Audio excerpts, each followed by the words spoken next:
이강인이 소속된 파리 생제르맹은 5연승을 하면서 프랑스 리그왕 단독 1위를 달리고 있습니다. 아쉽게도 이강인은 렌스전에서 득점이나 도움 없이 공격 포인트 생산에는 그치고 말았지만 그 전까지는 리그 3경기 연속 공격 포인트로 뭔가 감을 잡았다는 느낌이 가득했죠. 이번 경기에서는 파리 엔리케 감독이 이강인을 새로운 역할로 기용하면서 적응 차원에서 공격 포인트가 없었습니다. 하지만 의외로 엔리케 감독은 물론이고 프랑스 현지 매체들도 이강인을 칭찬했는데요. 일단 이번 랭스전에서 엔리케 감독은 그동안 못 봤던 새로운 포메이션을 들고 나와서 색다른 전술을 시도하는 모습이었습니다. 이강인을 윙어나 미드필더가 아니라 투톱 포지션에 기용하는 예상 외의 전술이었죠. 통계 전문 매체인 후스코드닷컴에 따르면 이강인은 리그 6경기에서 선발로 나왔는데 중앙 공격형 미드필더로 3번 출전했고 좌우 윙어로 각각 한 번씩 출전했을 뿐 최전방 공격수 역할은 이번이 처음이었습니다. 처음 포지션이 공개됐을 때는 왼쪽 윙어로 공격수인 음바페를 받쳐주는 듯 했는데 오히려 실제 경기 내용은 이강인이 중앙에서 플레이메이커 역할을 하면서 경기를 풀어나갔고 음바페는 왼쪽 측면에서 가운데로 파고드는 윙포드처럼 플레이하는 모습이었죠. 그 때문에 풋모, 소파스코어, 후스코드닷컴 같은 통계 매체들은 포지션 자체를 아예 이강인이 최전방 공격수라고 판단했고요. 이강인은 후반 77분에 교체되면서 안타깝게도 공격 포인트 획득은 못했지만 88%의 패스 성공률로 킥패스를 2개나 하면서 파리 생제르맹의 공격에 윤활유가 됐습니다. 그리고 아예 후반에는 대놓고 중앙에서 폴스9으로서의 역할을 수행했습니다. 여기서 폴스9에 대한 설명을 조금 드리자면 폴스는 가짜, 9은 9번 스트라이커로 가짜 스트라이커 역할이라는 뜻입니다. 스트라이커 위치에 있지만 자신의 득점보다 동료들의 기회 창출에 집중하는 플레이메이커를 폴스9이라고 부르는 건데요. 대표적으로 과리돌라 시절에 바르셀로나가 메시를 폴스9으로 제대로 활용했었고 리버풀의 클롭 감독도 공격수 피르미누를 폴스9으로 쓰면서 재미를 톡톡히 봤죠.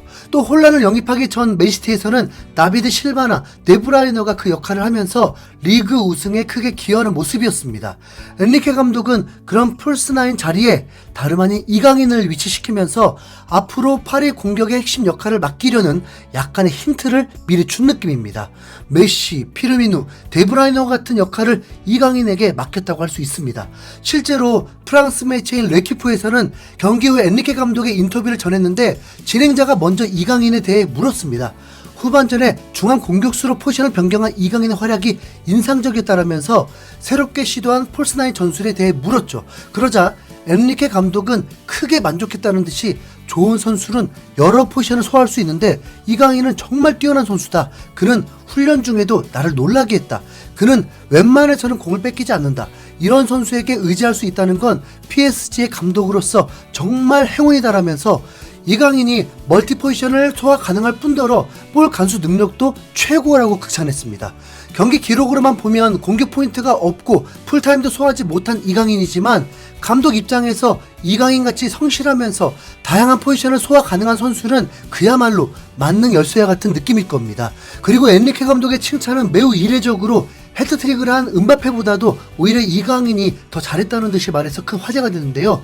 엔리케 감독은 헤트트릭을 한 음바페에 대해서 오늘 음바페는 마음에 들지 않았다. 물론 그의 득점에 대해서는 불만이 없다. 하지만 다른 방식으로 팀에 더 도움 줄 수 있다. 우리는 그가 세계 최고의 선수 중 한 명이라고 생각하고 거기에는 의심의 여지가 없다. 그러나 그가 더 많은 일을 하길 바란다라면서 3골을 터뜨리면서 맹활약을 한 음바페에게 더 원하는 것이 있다고 밝혔습니다. 비록 공격 포인트를 올리진 못했지만 엔리케 감독이 원했던 임무를 톡톡히 수행한 이강인을 음바페보다 높이 평가하면서 되려 음바페는 득점에만 너무 치중하느라 팀적인 움직임은 별로였다는 생각인 거죠. 평점을 매기는 통계 매체들은 음바페에게 풋몹은 9.8, 소파스코어는 10점을 주면서 엄청난 활약을 펼쳤다는 의견이었는데 풋몹이 7.3, 소파스코어 7점이라고 한 이강인을 엔리케 감독은 더 칭찬했습니다. 뿐만 아니라 프랑스의 RMC 스포츠도 이번에 보여준 이강인의 가짜 9번 전술에 크게 관심을 보이는 모습이었는데요. 지난 토요일 렌스에게 3대1로 승리했던 리그 경기에서 이강인은 가짜 9번으로 포지션을 변경했다. 이것은 앞으로 몇 주 동안 파리 시스템을 바꾸겠다는 코치진들의 결의를 보여준다. 파리 공격수 하무스는 큰 타격을 입을 수도 있다라면서 이강인을 폴스9으로 기용한 엔리케 감독이 앞으로도 비슷한 전술을 쓸 거라고 본 겁니다.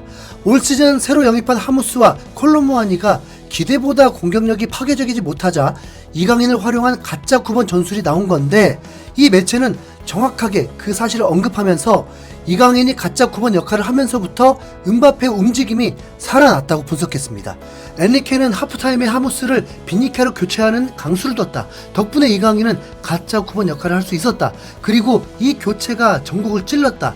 더 많은 움직임과 더 많은 변화로 음바페에게 더 많은 자유를 주는 시스템이 살아났다라면서 이강인이 가짜 9번으로 플레이메이킹을 하자 파리의 공격이 더 강력해졌다고 평가했죠. 참고로 엔리케 감독 역시 바르셀로나에서 앞서 언급했던 메시와 함께 3관왕을 했습니다. 물론 당시에 폴스9을 쓴 건 아니지만 어쨌든 그에 대한 이해도는 분명 높을 것이고, 이강인에게 그 역할을 맡긴 것을 보면 메시와 같은 역할을 기대한 걸 수도 있습니다. 직접 언급했다시피 이강인의 볼 간수 능력은 전 세계에서도 손꼽히는 수준으로 탁월하고, 그렇게 상대 선수들을 유인해서 공간을 만든 뒤에 쇄도하는 음바페를 향해 패스를 찔러준다면 파리의 필승 공식이 생기게 되는 거고요. RMC 스포츠도 똑같은 생각을 했는지 이강인과 음바페 조합에 대해 이야기했습니다. 한국에서는 이 조합으로 부르거나 더 재밌게는 깡패 라이너로도 불리는데, 프랑스 현지에서도 이 둘의 콤비 플레이에 많은 관심을 집중하고 있는 상황입니다. 새로운 연결고리는 이강인과 음바페다. 둘은 이미 몽펠레이전에서 좋은 호흡을 보여줬다.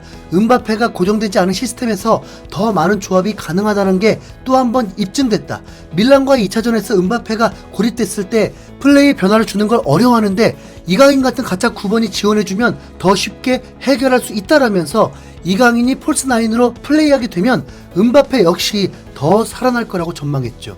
엔리케 감독의 확실한 지지를 받는 이상 이강인의 주전 자리는 걱정할 필요가 없습니다. 게다가 이강인은 경기장 밖에서도 음바페 못지않은 영향력을 미치고 있는데요. 파리 생제르맹의 최고 수익 책임자가 직접 이강인의 경제 효과를 언급한 겁니다. PSG의 최고 수익 책임자인 마크 암스트롱은 RMC 스포츠와의 인터뷰에서 이강인 영입이 구단에 상당한 수익을 안겨줬다고 밝혔습니다. 이적한 지 불과 몇 달 안에 이강인은 파리 생제르맹에서 돌풍을 일으키고 있다. 특히 최근 8경기에서 2득점 1도움으로 존재감을 드러냈다. 이강인이 유니폼 판매량은 오프라인과 온라인 매장을 통틀어서 프랑스 챔피언인 음바페와 동등한 수준이라면서 유니폼 판매량도 음바페와 어깨를 나란히 하면서 환상의 짝꿍으로 자리를 잡은 거죠. 이 둘의 조합은 11월 25일 토요일 새벽 5시에 모나코와의 경기에서나 다시 볼 수 있을 텐데, 그때는 음바페 혼자 3골 다 넣는 게 아니라 이강인에게도 한두 골 양보해 주길 바랍니다. 이상 흰수염고래였습니다. 감사합니다.